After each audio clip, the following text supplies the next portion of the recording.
Komunyon na po si Hailey. Ngayon, kailangan ng volunteer sa mga gagawin sa oras ng kanilang komunyon. Ngayon si Hailey, meron na yung nakasign sa kanya yung kanta. Kaso kulang pa rin ng isa para dun sa panalangin ng bayan. So, ngayon si Hailey ito. Pag-tripan natin po si Hailey na. Okay? Kakaipin. Iuwi nyo yan. Tapos, pag sabi nyo, parang sa'yo matapos na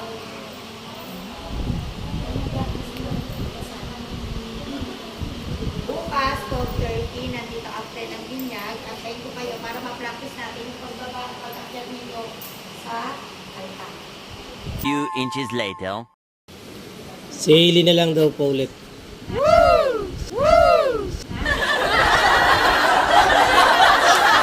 Ayun na yan. Mag-practice naman bukas eh.